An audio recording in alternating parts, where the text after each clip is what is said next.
Bonjour, bonjour à toutes et à tous et bienvenue pour ce 9e webinaire.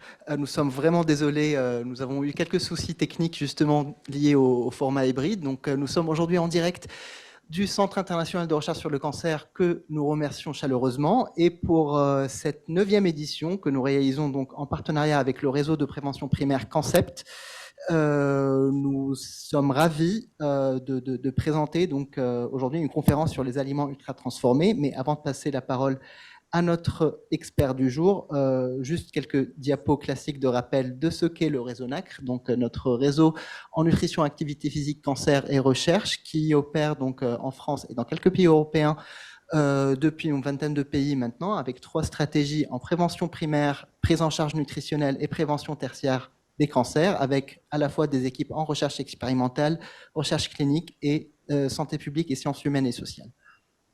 Donc le réseau NACRE pour le moment, c'est à peu près 450 experts sur tout le territoire français, des formations pour les professionnels de santé, des sessions d'information pour le grand public, 44 équipes de recherche en France. Et les webinacres, donc, il s'agit de rendez-vous trimestriels que vous connaissez maintenant, que vous commencez maintenant à connaître, qui sont accessibles à tout le monde sur diverses thématiques en lien avec nutrition et cancer, où un chercheur ou une chercheuse qui travaille sur la thématique nous présente leurs travaux. Donc, juste un petit rappel de ce qu'on a eu en 2022, avec des webinaires sur le Nutri-Score, sur les approches psychosociales, nutrition et cancer, sur l'activité physique adaptée, sur la dénutrition, mais aussi des sessions sur les pesticides, sur la perception des Français sur nutrition et cancer, et très récemment, donc 2 webinaires qu'on a eus sur l'obésité, l'environnement tumoral et sur alcool et cancer pour annoncer Dry January. Donc aujourd'hui, nous avons un webinaire un peu spécial puisque nous sommes donc en partenariat avec un réseau de recherche qui s'appelle Concept, et je laisse sa coordinatrice Béatrice Fervers vous le présenter.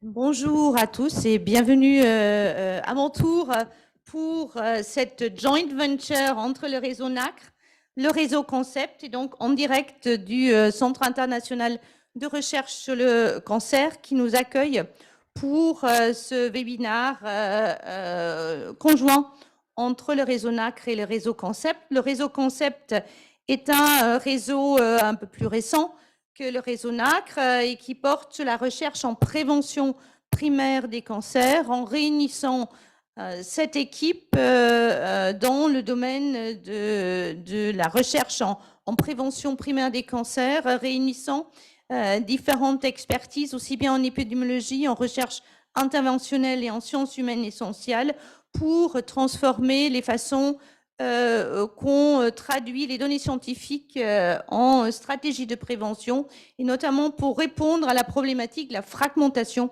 en prévention des cancers, en créant des synergies entre les différents acteurs de la prévention pour proposer des interactions et des liens entre, par exemple, les approches en population et les approches plus ciblées sur les personnes à risque, en s'intéressant également, et donc NACRE et l'équipe EREN font partie de ce réseau, aux interactions entre les comportements individuels et l'environnement de vie, et en proposant donc des approches innovantes en prévention primaire des cancers autour de différentes thématiques, des approches participatives, une approche exposome intégrée dans les interventions de la prévention, une approche de planetary health s'intéressant aux interactions réciproques et complexes entre les comportements individuels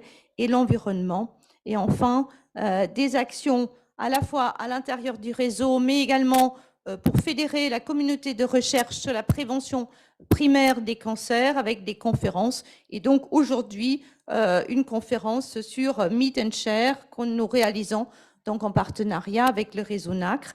Et je vais tout de suite passer la parole à Jean-Claude Moubarak pour cette conférence sur les aliments ultra transformés et la santé humaine, avec un focus particulier sur le contexte culturel et sociétal dans lesquels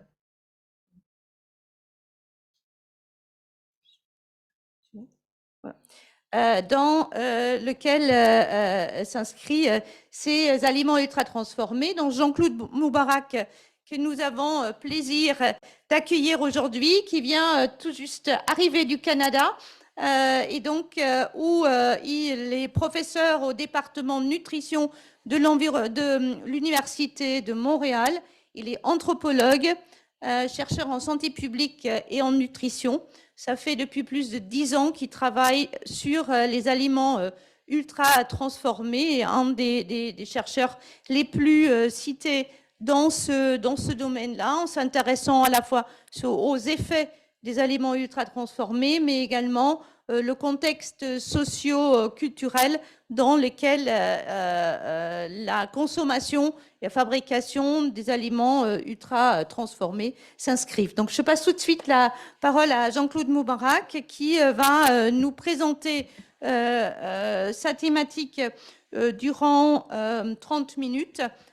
Et puis ensuite la possibilité à la fois pour les personnes présentes ici au cirque dans la salle, et donc bienvenue à ceux qui sont présents, et puis aux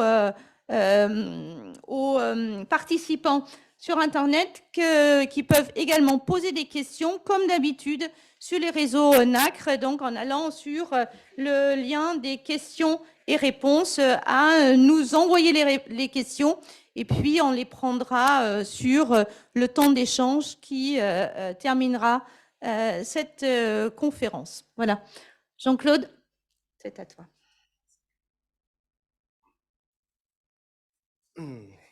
Donc, merci beaucoup Bernard et à Béatrice. Merci beaucoup pour l'invitation. Donc, vous m'entendez bien?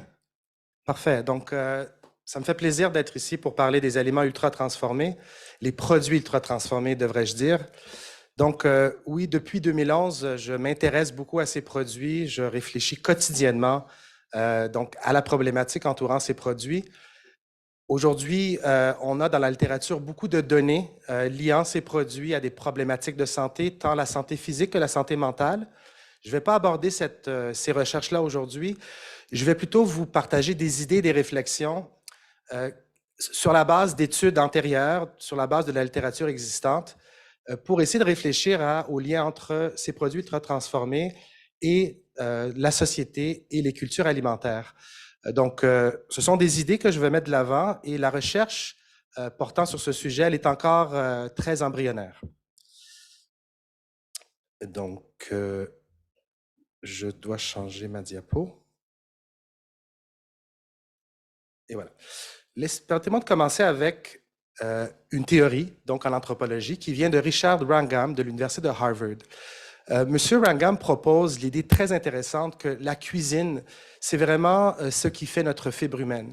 L'être humain a développé la cuisine, et à partir de cette invention-là, eh bien, il y a eu une transformation de notre corps et de notre société. Partout où on regarde, la cuisine maison est la norme, et selon Richard, la cuisine aurait donc amené des impacts importants sur le développement de notre cerveau et également notre façon de socialiser. Donc, je vous invite à consulter ce livre pour cette théorie. Vraiment, je suis un adepte de cette théorie-là, et à partir de là, on peut reconnaître que, dans le fond, la transformation des aliments, dont la première évidence est la cuisson des aliments par le feu, bien, la transformation alimentaire, elle est très ancienne comme pratique. C'est une pratique qui est vitale, qui est fondamentale pour l'être humain. Elle a permis de conserver les aliments, de pouvoir consommer des aliments à travers tout le territoire, et elle a eu une importance capitale pour l'être humain. Donc, depuis la cuisson des aliments par le feu jusqu'à récemment, cette transformation-là, elle a été largement bénéfique. Or, depuis 150 ans, la transformation, elle a pris des ampleurs très différentes. On ne manipule plus les aliments et les ingrédients, mais on travaille au niveau des molécules, au niveau des gènes. Et on doit se demander si les dernières avancées technologiques sont potentiellement dommageables pour l'être humain. Donc, oui, on reconnaît que la transformation alimentaire, elle est importante, mais on se pose des questions sur les effets de ce qu'on va appeler l'ultra-transformation des aliments. Mais reconnaissons la valeur importante, traditionnelle de la transformation alimentaire.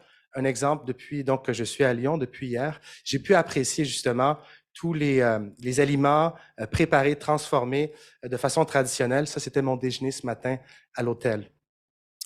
Donc, je suis ici pour vous parler non pas des aliments traditionnels et transformés, mais plutôt des produits ultra transformés. Donc, je vais vous donner la définition de ces produits, puis ensuite, je vais poser 2 questions en lien avec ces produits. Donc, ici, on n'a pas affaire à des aliments qui sont transformés ou conservés, mais vraiment des produits conçus de toutes pièces. On les appelle des formulations industrielles faites de substances extraites des aliments et des additifs cosmétiques. Donc, une formulation en chimie, c'est le fait d'obtenir un produit stable et qui répond à des caractéristiques particulières. Donc, on va voir quelles sont ces caractéristiques. D'emblée, ce sont des produits qui sont très peu coûteux, très pratiques et hyper savoureux. Et donc, il y aura une incidence sur le comportement alimentaire. Donc, voilà la définition de ces produits. Quelles sont les substances donc, qui sont utilisées dans la confection de ces produits ultra transformés? Bon, mis à part les sucres, les gras et les sels, on va retrouver des substances qui ne sont pas normalement utilisées dans les cuisines. Des substances pour lesquelles nous n'avons très peu d'exposition. Par exemple, on pense aux huiles hydrogénées, à l'amidon modifié, à la cellulose modifiée. Ce sont des substances qui sont produites, qui sont dérivées donc de transformations industrielles et donc qui sont des substances caractéristiques de ces produits ultra transformés. On retrouve également des additifs cosmétiques qui sont de plus en plus étudiés, donc entre autres ici en France. Et les additifs cosmétiques, donc ce sont des colorants, des saveurs, des émulsifiants, des agents qui vont travailler sur la texture pour pouvoir créer justement un produit très attirant, très goûteux. Donc, on travaille sur l'odeur, sur la couleur, pour finalement habiller un produit et le rendre très attrayant. Donc, les substances alimentaires et les additifs sont donc caractéristiques de ces produits ultra transformés. Et on va revenir sur la question de la fabrication de ces produits. Comment, à partir de ces ingrédients, on arrive à concevoir un produit que je qualifie de produit de consommation. Donc, des exemples de produits ultra transformés. Pour tout aliment sur le marché, il y a des versions ultra transformées. Donc, les boissons gazeuses, les collations sucrées, salées, tout ce qui est les gâteaux et les biscuits industriels, les bonbons également. On a également les pains, les pâtisseries qui ne sont pas, donc, qui ne sont pas de production artisanale et qui sont ultra transformés avec des ingrédients et des additifs nous permettant de les identifier. Tartes, pâtes pré-préparées, tout ce qui est fast-food, mais également soupe, nouilles, desserts. On a une panoplie de produits sur le marché qui viennent remplacer les aliments originels, frais ou peu transformés. Donc, ces produits ont des caractéristiques similaires, un peu comme les fruits et les légumes. On va les regrouper ensemble, même si on sait que tous les fruits ne sont pas semblables. Donc ici, ces produits-là ont des caractéristiques qui sont partagées et c'est pour ça qu'on les regroupe donc, sous le vocable de produits ultra transformés. Donc, un dernier exemple, on peut contraster un aliment transformé comme un fromage de production artisanale avec une version ultra transformée, donc le single de Kraft par exemple. Et la différence, c'est que donc, le produit à droite, ultra transformé, n'est pas fait à partir de lait, mais à partir de substances laitières modifiées et d'additifs qui sont donc utilisés pour confectionner ce produit. Donc, je vous encourage à aller donc, lire la définition si ce n'est pas encore clair. C'est une classification donc, qui s'appelle NOVA, qui nous permet de classer les aliments ultra transformés. Donc, il y a beaucoup de littérature là-dessus, dont un article qu'on a fait paraître dans le Nature récemment pour expliquer comment on classe ces produits. Moi, dans ma présentation, je vais donc parler donc, de ces produits et de leur lien avec le comportement alimentaire. Une dernière petite chose sur ces produits dans la définition, il faut comprendre que dans le fond, ces produits découlent du fractionnement des aliments en substances. Par exemple, le blé va être donc décomposé en plusieurs substances, donc la farine de blé, mais également le gluten, le colorant caramel, et toutes ces substances-là vont être utilisées par d'autres compagnies pour créer un produit attrayant et qui va être commercialisé de manière intensive. Donc, aujourd'hui, je vais poser 2 questions à propos de l'ultra-transformation. On sait que plus on consomme ces produits, plus les impacts sur la santé physique et mentale vont être importants et plus la qualité nutritionnelle va diminuer. Mais qu'en est-il du lien entre ces produits et le comportement alimentaire? Donc, je veux poser deux questions importantes aujourd'hui. D'abord, pourquoi les produits ultra-transformés sont si populaires et courants dans certains groupes populationnels alors qu'ils sont plus rares dans d'autres? Donc, c'est la question de Jeffrey Rose de la médecine préventive, à savoir si on peut identifier des raisons systémiques qui expliquent l'importance de ces produits dans une population, mais on pourra changer ces éléments systémiques pour faire en sorte de réduire la consommation de ces produits. Donc, la question n'est pas de savoir pourquoi une personne en mange plus que d'autres, mais pourquoi certaines populations consomment plus ces produits que d'autres. La deuxième question que je vais poser, c'est quels sont les effets de l'ultra-transformation sur le comportement et la culture alimentaire? Donc, on peut donc poser ces questions à partir du livre de Alice Waters, donc célèbre nutritionniste américaine, qui depuis longtemps fait le lien entre les aliments et l'identité. On sait que nous sommes ce que nous mangeons et nous mangeons ce que nous sommes. Donc, la question qu'on peut poser, c'est comment l'ultra-transformation change notre rapport aux aliments? Alors, la première question, à savoir, qu'est-ce qui explique le succès des produits ultra-transformés dans certaines populations? Donc, on a certaines données au niveau mondial pour répondre à cette question. On peut dire que l'expansion du capitalisme a favorisé la pénétration de ces produits à travers les marchés. On sait que la croissance économique, l'urbanisation et la déréglementation du marché sont des indicateurs qui vont faciliter donc l'augmentation de vente de ces produits dans le monde entier.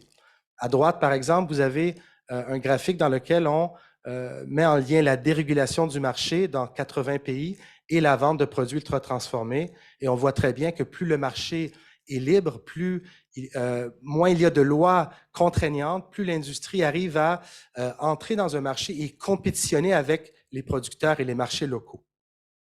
Cependant, ces facteurs-là n'expliquent pas toutes les différences observées dans la vente de produits ultra-transformés. Donc, ceci est démontré par ce graphique qui a été un peu trafiqué lorsqu'on a... en fait, donc, le graphique original, il est plus clair que celui qu'on voit ici. Donc, lorsqu'on a transféré la présentation, il y a eu un petit problème. Je vais vous expliquer le graphique. Donc, ce sont des données commerciales qui viennent de la firme Euromonitor, donc qui colligent des données de vente de produits ultra-transformés à travers le monde. Et on peut voir que les niveaux de vente de produits ultra-transformés sont très différents entre l'Inde, par exemple, où c'est environ 7 kilos par personne par jour, et aux États-Unis, où c'est plus de 300 kilos par personne par année. Je m'excuse. Les États-Unis, c'est l'épicentre des produits ultra-transformés. C'est là où a commencé la production de ces produits il y a environ 150 ans. Et on peut voir également dans le graphique que les produits ultra-transformés sont plus élevés dans les pays à haut revenu. Mais ce ne sont pas tous les pays qui ont acheté ce modèle. Si on regarde la France et l'Italie, les ventes de produits ultra-transformés sont environ 2 fois moins qu'aux États-Unis. Alors qu'au Canada, en Grande-Bretagne, on a des niveaux de vente très similaires donc aux Américains. Donc, qu'est-ce qui explique ces différences? Est-ce qu'il y aurait des raisons autres qu'économiques qui expliqueraient le fait que ces produits n'ont pas le même succès en France et en Italie comparativement au Canada? En fait, je crois que la culture joue un rôle important. On a dans la littérature des écrits, des travaux qui ont porté sur ce qu'on peut appeler la résistance.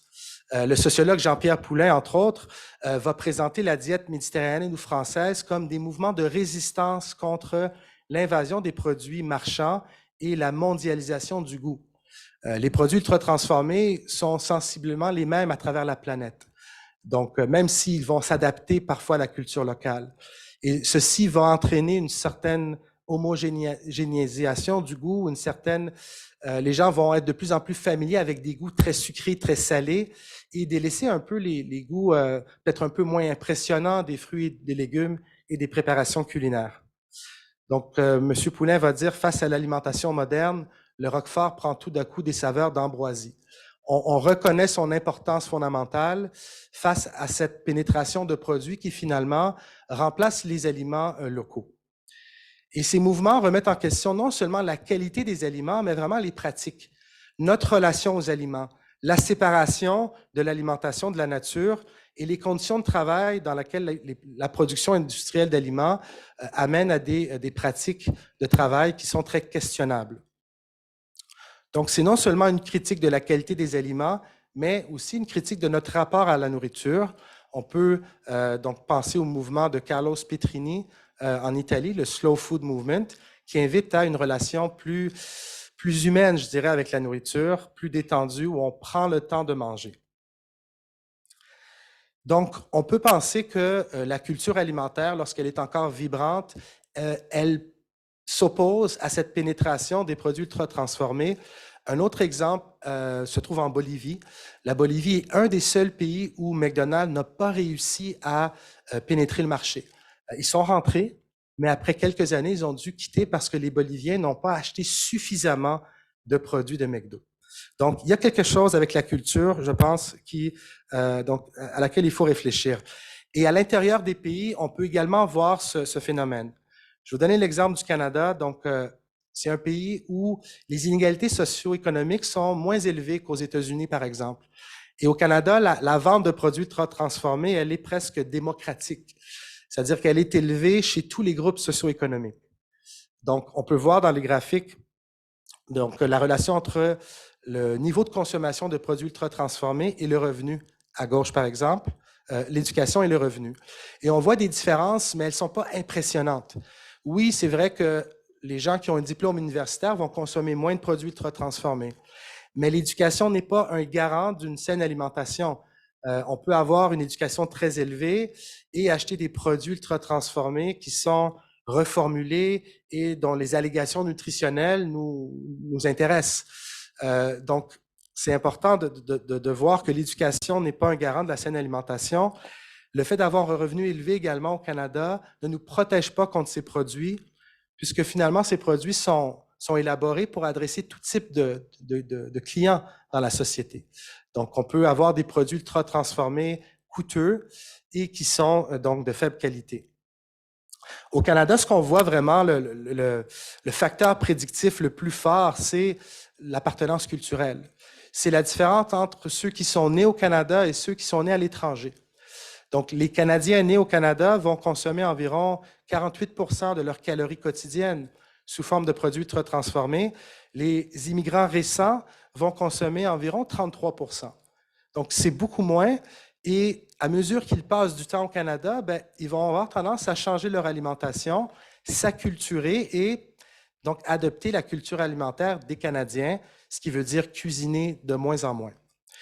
Et ce n'est pas vrai pour tous les groupes socioculturels. Je n'ai pas les données aujourd'hui, mais la communauté chinoise, par exemple, au Canada, semble résister à cette acculturation. Alors que donc, les gens qui viennent d'Amérique latine, par exemple, ou d'Afrique de l'Ouest, vont avoir tendance à changer plus rapidement. Et ceci est, entre autres, dû à l'environnement alimentaire qui peut être favorable ou non au maintien des habitudes alimentaires. Et aux États-Unis, on a des données qui sont similaires. Les immigrants arrivent avec une culture alimentaire et une cuisine qui tentent à être délaissées au fil du temps. Et on peut se demander comment on peut faire pour empêcher l'adoption du patron alimentaire ultra transformé. Et je pense qu'il faut référer à la culture, aux valeurs, à l'identité associée aux aliments comme facteur, je pense, qui peut nous aider donc à diminuer la consommation de ces produits. Je pense que la culture alimentaire doit être davantage étudiée en lien avec ces produits ultra transformés. Et pour ça, je vais vous présenter une étude de deux sociologues français, donc Estelle Masson et Claude Fischler, qui ont étudié 6 cultures alimentaires via des sondages téléphoniques.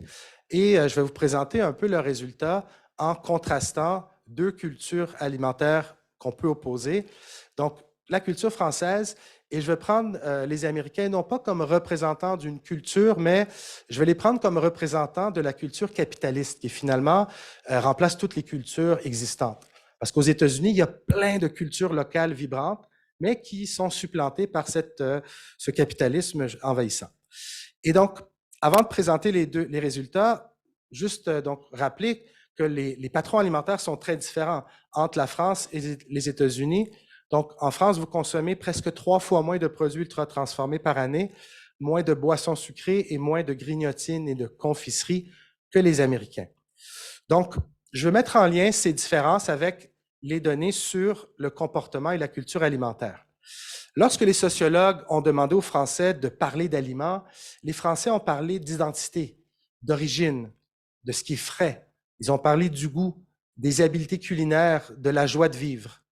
Alors que les Américains ont parlé des aliments plutôt en termes de nutrition et de santé. Les aliments, c'est ce qui nous donne la santé et ils ont parlé en termes de responsabilité individuelle et en termes de culpabilité également. Donc, je dois bien manger. Si je ne mange pas bien, je suis coupable. Et donc, ils ont un rapport beaucoup plus fonctionnel avec l'alimentation que les Français ici questionnaient. Au niveau de l'acte de manger, les Français parlent de plaisir partagé, de sociabilité, de manger en famille ou entre amis, alors qu'aux États-Unis, c'est décrit comme un acte privé, intime, la quête d'un idéal alimentaire pour vivre le plus longtemps possible. Encore une fois, très fonctionnel comparativement à l'acte de manger en France.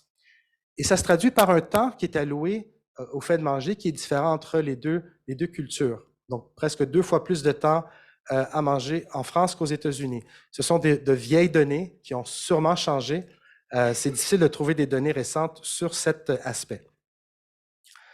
Au niveau de l'influence des pratiques et des attitudes, les Français disent qu'ils mangent selon leur famille, selon ce qu'ils apprennent de leur culture, selon les normes sociales également.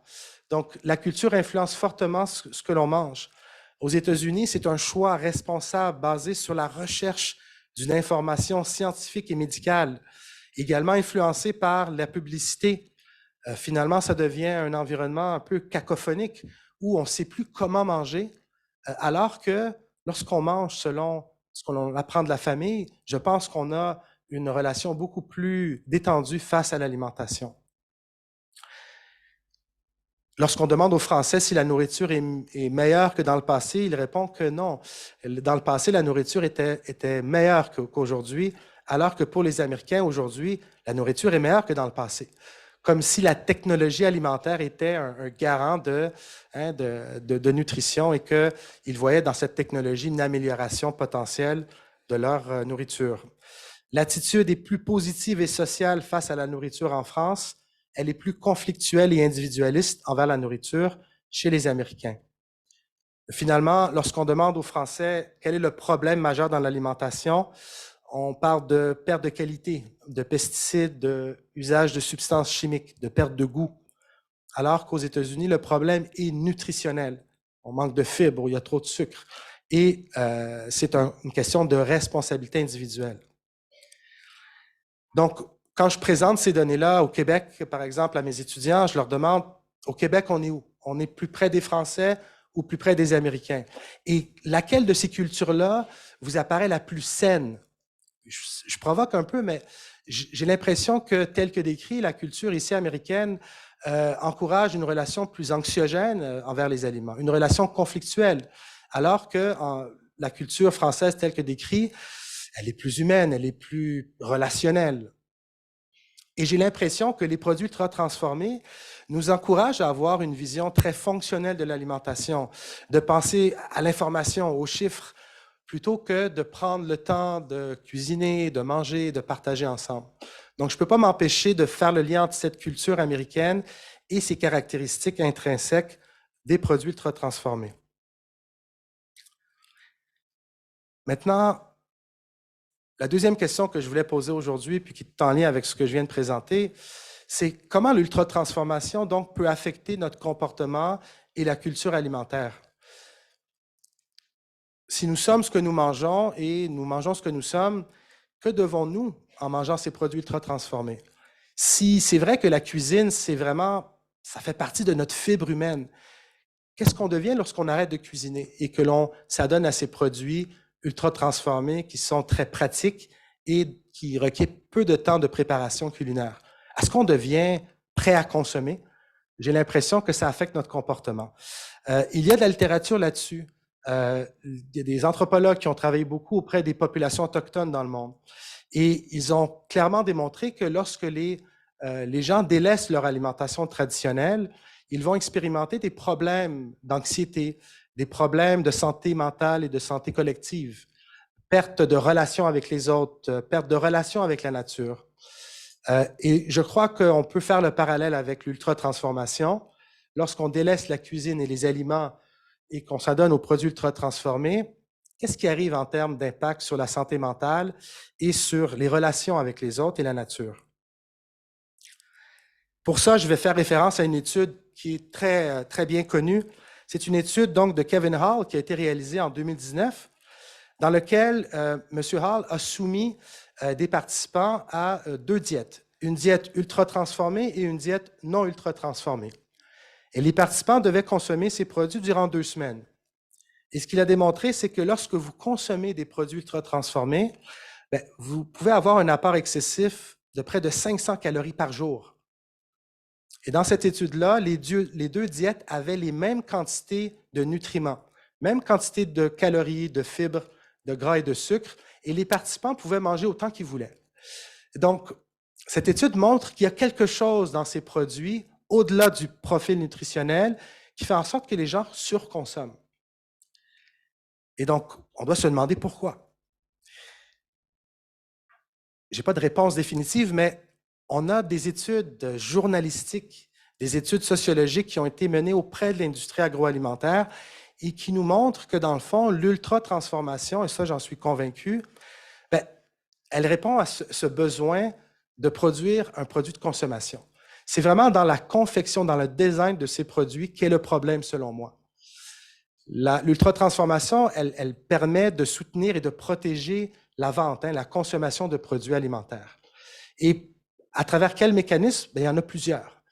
Ils ont été bien étudiés par Michael Moss, entre autres, et Chris Van Tuluken, qui ont fait des études auprès donc, de l'industrie agroalimentaire. On sait que ces produits sont formulés pour être hyper palatables. Ils sont très goûteux et ils nous invitent à surconsommer. Par l'utilisation du sel, du gras et du sucre, par la texture, on arrive à donc, développer un produit dont le contrôle va être diminué. On est moins sujet au contrôle de la satiété face à ces produits parce qu'ils n'ont pas une texture nous permettant de manger selon notre satiété. Vous savez, quand vous mangez des croustilles ou du McDo, le manque de texture fait en sorte qu'après 1 heure, vous avez encore faim.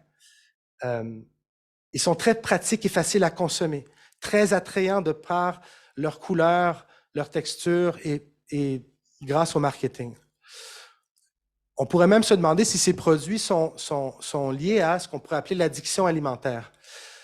Est-ce que ces produits, dans le fond, nous font perdre le contrôle à un point où on peut parler d'addiction? Bien, selon le chauffeur de taxi qui m'a accompagné ce matin, oui. Mais en fait, c'est une littérature qui est émergente. Donc, il y a 2 études au Brésil qui ont fait des liens entre la consommation de ces produits et l'addiction alimentaire, mesurée avec le Yale Food Addiction Scale. Il y a différents mécanismes possibles qui sont mis de l'avant dans la littérature. Je ne vais pas donc, tout énumérer. Mais grosso modo, on parle du bliss point, par exemple. Le bliss point, c'est un concept bien étudié donc, par l'industrie. C'est la quantité idéale de sucre, de gras et de sel que vous mettez dans un produit pour favoriser la surconsommation. Au-delà de ces quantités, les gens trouvent ça trop. Et en deçà, les gens sont moins satisfaits. Donc, le bliss point, c'est une façon de créer un produit vraiment, on pourrait dire, addictif. Le manque de texture également dans ces produits, comme je disais, affecte le contrôle de la satiété.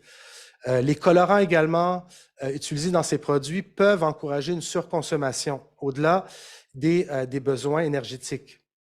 Les propriétés somatosensorielles gratifiantes telles que la texture, la saveur et le goût activent des régions cérébrales liées à la récompense, renforçant ainsi l'appétence pour ces aliments.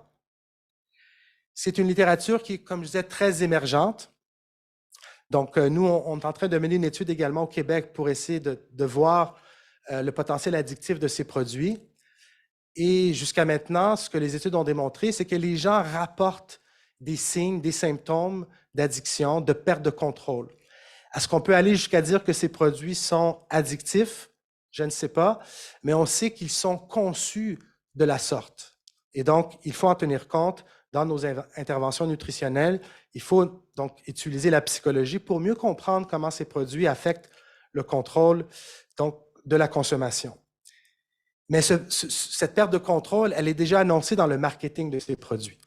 Donc, ici, je vous montre la publicité d'un produit Nestlé. Donc, c'est un popsicle qui ressemble à une banane. Et dans la publicité, je vais vous le traduire, on dit « Avec quelque chose d'aussi goûteux et d'intéressant, les adultes et les enfants vont revenir à chaque fois pour en demander toujours plus. » Donc, cette perte de contrôle, elle fait partie donc du marketing et elle est déjà annoncée. Et dans le fond, un des mécanismes associés à cela, c'est le fait que les produits ultra transformés nous vendent une image. La composition nutritionnelle de ces trois produits, elle est sensiblement la même. Les goûts, les saveurs sont différentes, mais il y a beaucoup de ressemblances. La grande distinction, c'est l'image, c'est l'emballage, de sorte que les producteurs vont vendre plus que des calories, plus que la santé. Ils vont vendre donc des concepts comme le désir, le statut, suggérant une croissance infinie. Parce que si on consomme à l'intérieur de nos besoins, on va peut-être manger 3 fois par jour, mais si on consomme selon nos désirs, et si vous êtes comme moi, on va pouvoir surconsommer et manger au-delà de nos besoins pour satisfaire nos désirs. Et cette relation-là, elle commence à être documentée. Je vous donne un exemple.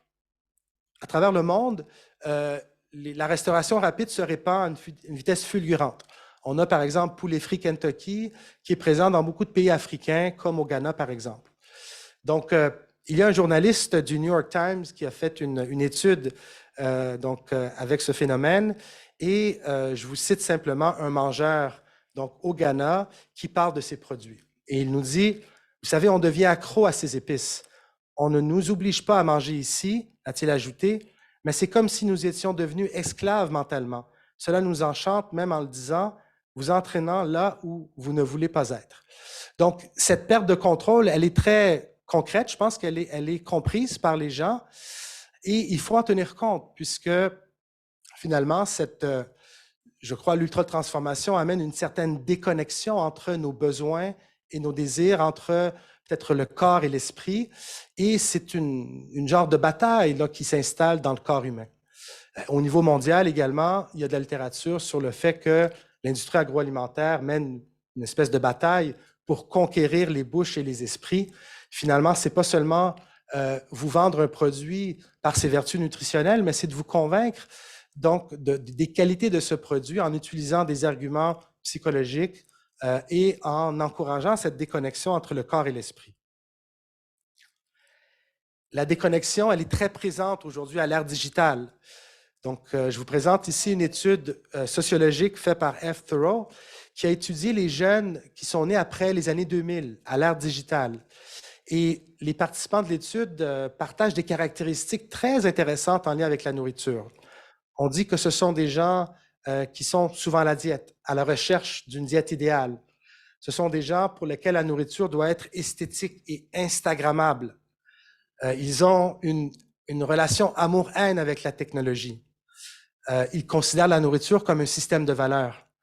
Bref, c'est un exemple, mais en fait, ça nous montre les liens vraiment intrinsèques entre l'alimentation et l'identité et comment la technologie alimentaire change ces relations-là. Et on peut se demander si cette culture alimentaire ou ces identités-là sont sains ou malsains, dans le sens que la technologie d'aujourd'hui a des impacts importants sur notre comportement et on doit étudier ces relations entre la technologie et la société et se demander quelles sont les conséquences sur notre corps, notre esprit, notre âme. Mais je vous encourage vraiment à intégrer dans vos pratiques ces dimensions-là socioculturelles puisque on ne peut pas vraiment faire fi de ces relations importantes. Ce type d'étude-là, je pense, doit être refait en lien avec les produits ultra-transformés parce qu'on a besoin donc de mieux comprendre comment l'ultra-transformation affecte le comportement. Finalement, je pense qu'il faut reconnaître qu'on a affaire à des sociétés ultra-transformées dans lesquelles l'ultra-transformation devient de plus en plus une norme sociale. Du moins, c'est ce que je sens au Canada. La pandémie actuelle, donc des régimes alimentaires malsains, pour moi, c'est les effets prévus de systèmes alimentaires dans lesquels les relations humaines sont négligées au détriment des profits. En quelque sorte, les régimes alimentaires malsains sont toxiques et l'ultra-transformation, lorsqu'elle est normalisée, eh bien, elle se répand donc à travers l'ensemble de la population. Et je pense qu'il faut travailler sur les normes sociales et culturelles pour favoriser la cuisine et les vrais aliments et encourager un retour à une relation plus humaine avec l'alimentation. Donc, ce livre de Gabor Maté, c'est un livre très intéressant qui vient de paraître au Canada, qui nous parle du mythe de la normalité, comme quoi il y a beaucoup de choses aujourd'hui qu'on accepte comme étant normales, dont l'ultra-transformation ou simplement le fait que le McDo se répand à travers la planète. Et donc, finalement, je pense qu'on doit travailler au niveau de la société pour trouver des réponses collectives à l'ultra-transformation. On ne va peut-être pas cuisiner 3 fois par jour toute l'année, mais c'est important de préserver la cuisine et de réfléchir comment collectivement on peut cuisiner, comment on peut offrir une cuisine dans les lieux de travail, dans les écoles, pour garder donc l'importance de cette cuisine et ses relations plus, je dirais, humaines avec l'alimentation et la nature. Donc, dans cet article-là, dans le BMG, on propose certaines solutions collectives donc pour aller au-delà des individus. Donc, voilà, je vais conclure sur le fait qu'on a besoin de plus de recherche pour mieux comprendre comment l'ultra-transformation façonne le comportement alimentaire et les cultures alimentaires, particulièrement auprès des jeunes. On a besoin de politiques publiques pour protéger non seulement les aliments, mais les pratiques alimentaires. Je crois que c'est l'année passée ou il y a 2 ans, l'UNESCO a reconnu la baguette française comme patrimoine de l'UNESCO. C'est la pratique qui est importante et qu'on doit protéger. Donc, les pratiques alimentaires pour protéger les idées, les interactions et les peuples au-delà seulement des aliments. Donc, les pratiques alimentaires sont importantes. Et bien sûr, on doit considérer la nourriture non pas comme un bien commun et non pas comme une marchandise, puisqu'elle nourrit le corps, l'esprit et l'âme. Et on pourrait se demander finalement si, disons, les aliments traditionnels nourrissent l'esprit, est-ce que l'ultra-transformation, quel est l'impact sur l'esprit? Est-ce que ça alourdit l'esprit? Est-ce que ça jette de l'ombre sur l'esprit? Nous avons une étude qu'on est en train de réaliser avec des médecins au Canada. On montre que lorsque vous consommez un déjeuner ultra-transformé, votre mémoire est affectée, vos fonctions neurologiques sont affectées. Comme si tout devient un peu vague. Vous êtes capable de travailler quand même, mais tout devient un peu plus difficile. Donc, je pense qu'il faut commencer à étudier ces liens-là. Je termine en faisant une petite publicité personnelle. Donc, je vous invite si ça vous intéresse, à nous suivre. Nous sommes au 89.3 FM, mes étudiants et moi. Nous avons une émission de radio qui s'appelle « La révolution alimentaire est en ondes ». Les lundis à 1h, vous pouvez nous écouter sur l'Internet, donc suite à l'émission. Donc voilà, je vous remercie beaucoup et je suis ouvert aux questions.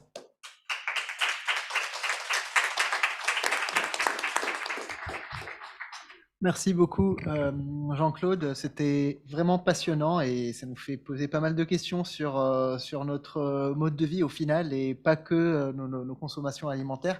Je vais commencer par des questions qui arrivent par le chat. Donc, une question d'Alexis sur la végétalisation, qui est quand même nécessaire pour accompagner les enjeux climatiques. La végétalisation, donc nécessaire de l'alimentation, provoque l'arrivée de nouveaux produits de substitution ultra transformés. On le voit justement avec les végétariens qui en consomment beaucoup plus. Bien que conscients de cela, les consommateurs ont quand même l'impression de manger des aliments meilleurs pour leur santé et la planète, alors qu'au final, ils finissent avec plus d'aliments ultra transformés. Quel est, selon toi, le meilleur moyen pour allier la végétalisation de l'alimentation et réduire la consommation de ces produits-là? Oui, merci. C'est une excellente question. Il faut faire très attention parce que c'est un fait. Il y a beaucoup de produits ultra transformés qui sont développés pour adresser les besoins donc, des personnes végétariennes ou véganes. Je pense que simplement, il faut simplement considérer donc, le végétarisme en pensant aux cultures alimentaires qui l'ont pratiqué depuis longtemps.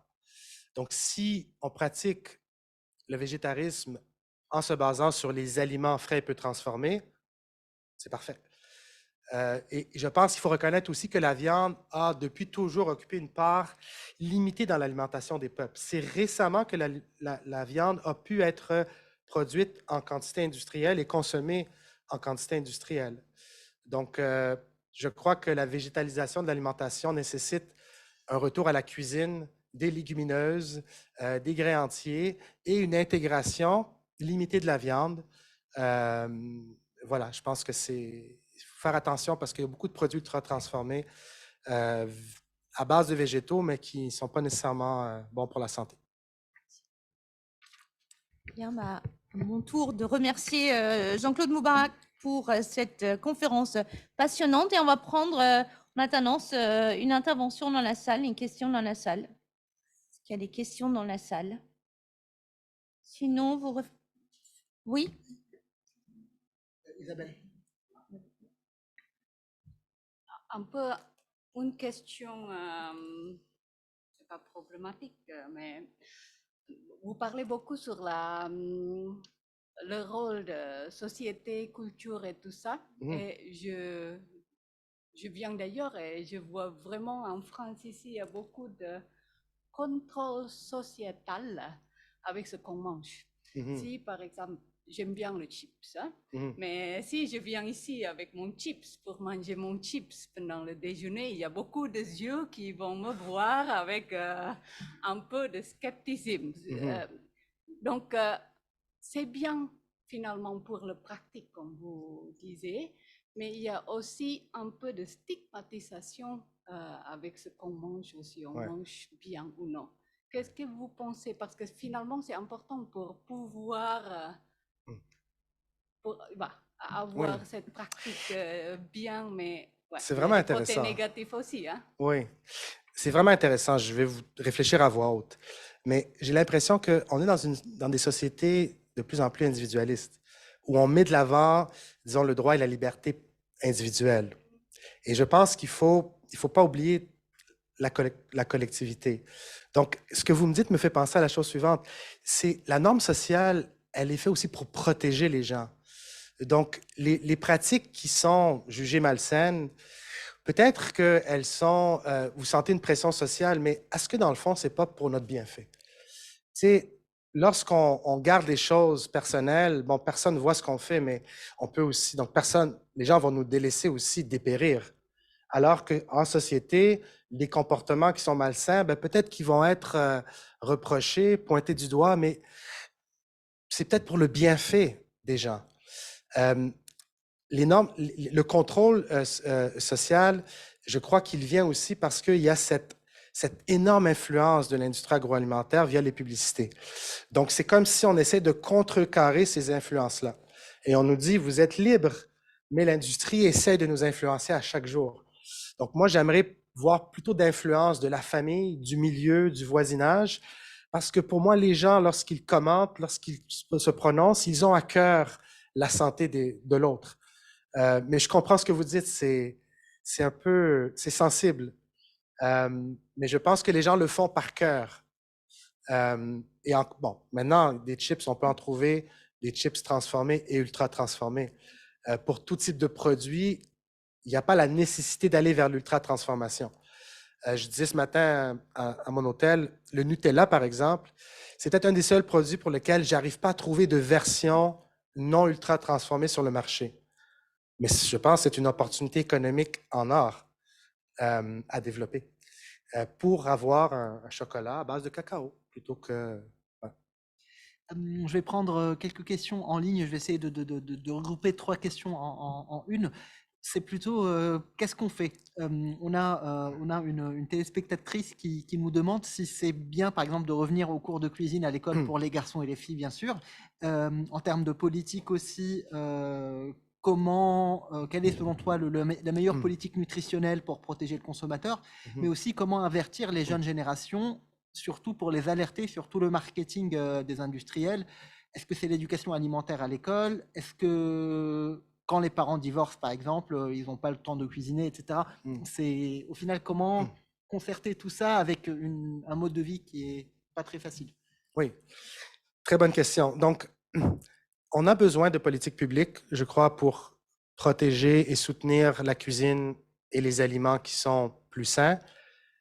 On a besoin de la société civile aussi. On a besoin d'une société civile qui revendique des changements dans un contexte où l'industrie agroalimentaire influence beaucoup nos politiques publiques et finalement dicte nos choix de société. Maintenant, je pense qu'il faut privilégier un retour des cours de cuisine dans les écoles pour la simple raison que nos jeunes sont tout le temps influencés par la publicité et on doit essayer de compétitionner avec ça. Fait que je pense qu'il faut essayer de trouver des façons pour que nos jeunes tombent en amour avec les aliments et la cuisine. Moi, je pense qu'on a besoin de plus d'amour dans nos interventions parce que il faut utiliser justement le jeu, des façons de sensibiliser les jeunes pour qu'ils aient un intérêt. Ça commence par ça. Donc, je ne pense pas à des cours de cuisine où il y a beaucoup de connaissances et de compétences, mais créer des liens, créer des histoires pour que les jeunes s'intéressent à ça. Je pense aussi que si on veut agir en tant que société, il faut connecter avec d'autres secteurs. Par exemple, le secteur de l'agriculture. Nous, on a fait une étude au Canada qui a démontré que plus on achète des aliments frais, plus le fermier fait de l'argent. Lorsqu'on achète les produits ultra transformés, le fermier fait moins d'argent. Ça, c'est des données très intéressantes qu'on doit rendre publiques pour aller chercher l'appui des fermiers. Parce que présentement, si on est entre nutritionnistes et entre médecins, on a juste un petit bout du bâton. D'aller démontrer l'impact des produits sur l'économie, d'aller démontrer l'impact de ces produits sur l'environnement également. Nous avons des études au Canada où on commence à regarder l'impact des produits ultra transformés sur le cycle de vie et on va chercher d'autres alliés. Je pense qu'en allant chercher plus d'alliés dans la société, on peut demander un changement sociétal parce que vraiment, l'ultra-transformation a des impacts sur la santé, mais sur l'économie, sur l'environnement. Et finalement, j'ai de la difficulté à trouver des avantages, à part le fait que ça nourrit un système qui, de plus en plus, nous exploite. Voilà. Eh bien, merci pour cette réponse. Il y avait une autre question dans la salle, oui. Merci pour cette présentation. Alors, j'ai une question. On étudie aussi on fait des études sur alimentation et au cancer. Souvent, vous dites la proportion des aliments ultra transformés est fortement liée au milieu social ou à d'autres facteurs socioculturels. Du coup, souvent dans les études, on n'a pas beaucoup d'informations sur tout ça. Comment on peut ajuster ce qu'on trouve pour tous ces cofacteurs? Parce que quelqu'un qui vient d'un autre milieu socioculturel va aussi avoir d'autres expositions dans toute sa vie. Du coup, est-ce que c'est possible d'étudier cancer et produits ultra transformés ou ça pose trop de problèmes? Oui, je pense que ce qu'on a présentement dans la littérature, c'est beaucoup d'études dans lesquelles les chercheurs ont réanalysé les données qui ont été colligées depuis un certain temps.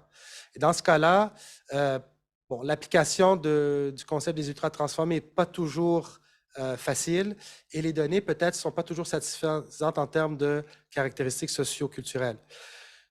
Je pense que ce qu'il faut faire, c'est de nouvelles études. Okay? Nous, on a développé au Canada un score pour mesurer rapidement la consommation des produits ultra-transformés.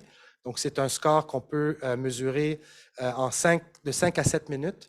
Et ce score-là, on peut le mettre en lien avec des caractéristiques socio-culturelles dans des études à venir. Je pense qu'il faut développer de nouvelles études parce que les études déjà publiées, elles sont parfois limitées.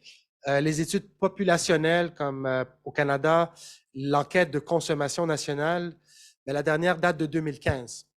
Et donc, le gouvernement, il tarde à mener des enquêtes populationnelles. Donc, je pense que ce score qu'on développe pourrait être développé également en France, puis ensuite pourrait être utilisé dans les études longitudinales, dans des interventions, pour mieux essayer de comprendre ces liens-là. Voilà, mais c'est tout à fait possible. Je pense qu'il faut mener de nouvelles études pour intégrer ce concept. Merci. Alors, il y a une question en ligne, justement. On est deux réseaux surtout qui nous intéressons au cancer. Et Oui. on a une question. Quels sont les liens dans la littérature sur aliments ultra transformés et cancer? Parfait. Je vais répondre, mais ensuite, je vais te relancer la question parce que je pense que vous êtes plus expert que moi.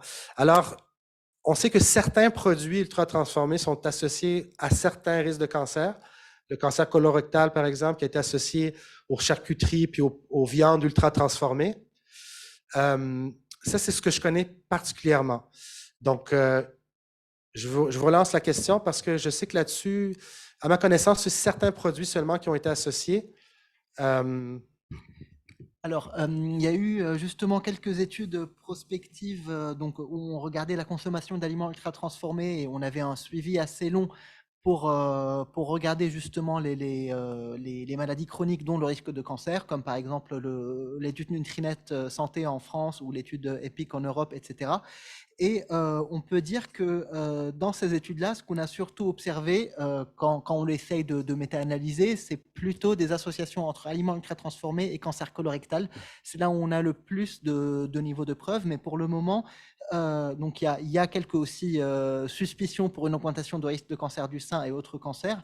Mais pour le moment, justement, ce qu'on peut dire avec certitude, c'est que les preuves convergent pour un lien avec l'obésité. Donc, quand on parle d'un lien avec l'obésité et le surpoids, c'est qu'il y a certainement un lien indirect avec le risque de cancer, comme par exemple pour les boissons sucrées, qui passerait donc par l'obésité et le surpoids. Parfait, merci. Vous me dites, parce que j'aimerais juste conclure sur quelque chose, mais oui, enfin, vous me dites quand je j'aurai le crois temps. qu'on va déborder encore un petit peu parce qu'il y a énormément de questions. OK. Il y a quand même quelque chose qui revient assez souvent, qui rejoint un peu ce qu'Isabelle disait tout à l'heure, c'est sur la stigmatisation, c'est sur la grossophobie et c'est surtout sur chez des jeunes patients ou patientes anorexiques, cette histoire de lutte contre aliments sains et aliments malsains et aussi la vision de la société. En fait, est-ce que tout ça, ça alimente pas ces discours de stigmatisation? Oui, ça c'est vraiment une question fascinante. Donc, moi, je vais dire qu'il n'y a pas d'aliments sains et malsains. C'est une question de fréquence et puis de combinaison d'aliments, mais pour moi, les produits transformés, ce ne sont pas des aliments. Ce sont des produits de consommation. Donc, moi, je les associe plutôt à des produits comme le tabac, l'alcool.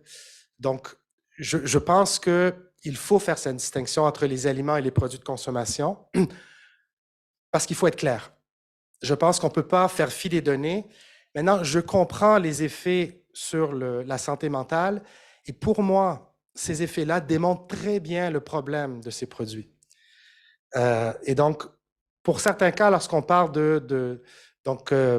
d'anorexie, de boulimie, ce sont quand même des cas cliniques spécifiques. Je pense qu'ils doivent être traités de façon différentielle.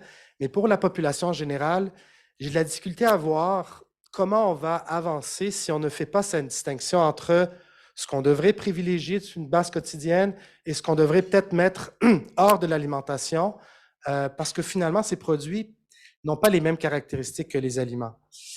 Et je pense que ce discours-là, qu'il n'y a pas d'aliments sains et malsains, il fait très plaisir à l'industrie agroalimentaire parce qu'il permet finalement de diluer donc l'information, puis finalement aboucher sur cette idée que finalement, s'il n'y a pas d'aliments sains et malsains, qu'est-ce qu'on peut faire en nutrition?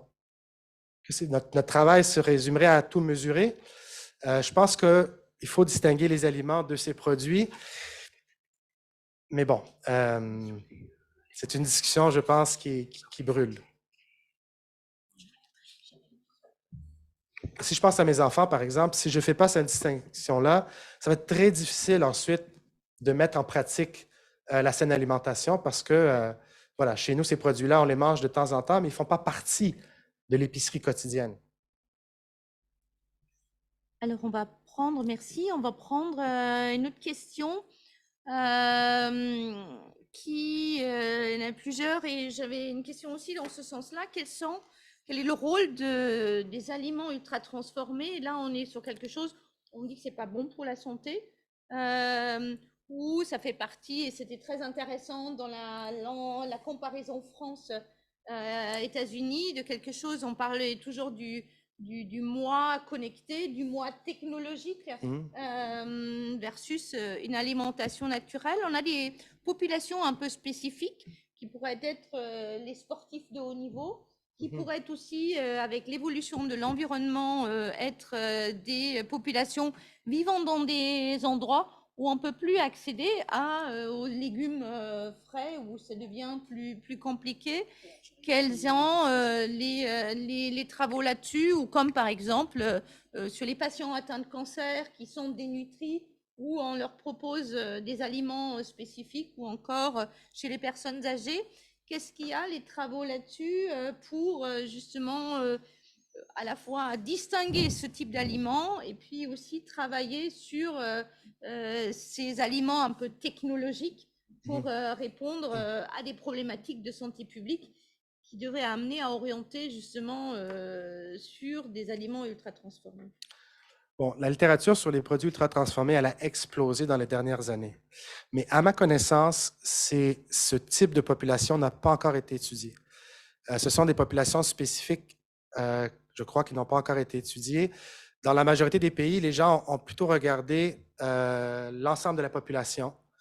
Donc, si par exemple, vous me parlez de la nutrition sportive, je n'ai pas en tête des études auprès des athlètes ou auprès d'une population clinique, auprès des personnes âgées qui ne peuvent pas manger adéquatement. Je pense que ça reste encore à faire. Ce qu'il faut dire quand même, c'est, moi, je parle beaucoup de la population générale. C'est sûr qu'en clinique, c'est autre chose. Il y a des cas où des produits ultra transformés vont être tout à fait adéquats. Mais là, on est plutôt dans un médicament plutôt qu'un aliment. Donc, je peux concevoir qu'on va concentrer, par exemple, des nutriments, puis qu'on va administrer ça à quelqu'un qui est sévèrement dénutri. Ça va, on est dans un médicament. Mais je pense que c'est ça. À ma connaissance, ce n'est pas encore des études qui ont été menées, mais ça se peut que je me trompe parce que ça a explosé récemment. Oui, Bernard, tu confirmes? Oui, oui, je confirme. Et juste pour le redire à nos spectateurs, là, on parle vraiment d'un sujet plutôt de santé publique et on n'est pas axé sur des populations spécifiques. C'est ça. Mais ouais. je pense qu'il faut faire les liens avec ces sujets, comme j'essaie de le faire avec les agriculteurs. Je pense qu'il faut élargir et puis faire des liens avec ces sujets, les spécialités pour pouvoir comprendre comment ça s'applique dans les différents contextes. Ce qu'il faut retenir aussi, c'est que, dans le fond, le produit ultra transformé n'est pas nécessairement nécessaire. Les gens parfois pensent que parce qu'on arrête de manger des produits ultra transformés, on ne mange plus de crème glacée ou de gâteau. Ce n'est pas ça du tout. Le produit ultra transformé, simplement, c'est qu'il se base sur des substances plutôt que l'aliment complet. Donc, ça ne veut pas dire qu'on arrête de manger quoi que ce soit. Même la pizza est permise, mais une vraie pizza à l'italienne plutôt qu'une version ultra transformée qu'on retrouve beaucoup chez nous. Très bien, merci beaucoup et vraiment un très grand merci à Jean-Claude Moubarak pour cette intervention sur les... Je veux juste conclure sur quelque chose, je pense, qui est vraiment intéressant, c'est que je veux vous parler un peu de ma conversation avec le chauffeur de taxi. Parce qu'on a parlé un peu du sujet, puis il s'est mis à parler des aliments transformés. Et lui, il m'a dit, c'est fini, hein? Chez nous, c'est fini. Les boissons gazeuses, c'est fini. Les collations emballées qu'on offre à nos enfants, c'est fini. Les barres chocolatées que j'amène dans l'auto, c'est fini. Maintenant, j'amène un fruit. Et il m'a parlé. Et là, je lui ai demandé, mais pourquoi? Pourquoi vous avez fait ce changement? Il dit, parce qu'on écoute à la télé, des documentaires, à la radio. C'est dur au début, mais on a fini par comprendre. Et on met en valeur notre cuisine traditionnelle et nos aliments. Et ça m'a beaucoup touché. Le message se rend un peu partout. Et quand je voyage comme ça, j'aime parler aux chauffeurs de taxi parce que j'ai un petit peu un pouls de ce que les gens pensent finalement. Et le monsieur aurait pu faire de la présentation ici, il aurait été aussi pertinent. Parce que finalement, c'est un retour à des choses très, très, très, très humaines, très accessibles, mais il faut d'abord le valoriser, ensuite on peut prendre le temps de le mettre en pratique. Merci beaucoup.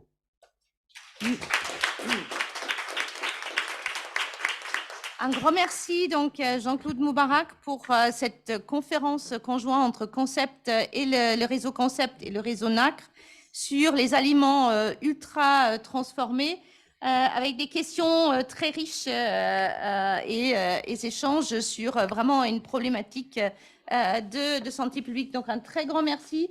Conférence qui a réuni au maxi près de 300 participants en ligne et donc voilà. Ont été très suivis online. Merci, merci beaucoup et merci Béatrice aussi pour la co-organisation. Merci à Juliette et Elodie aussi pour l'organisation. Et pour les fidèles du Webinacre, rendez-vous en mars alors avec un nouveau Webinacre à l'occasion du mois de mars bleu dédié au cancer colorectal. On en parle d'ici là. Merci beaucoup à vous toutes et à tous et à très bientôt.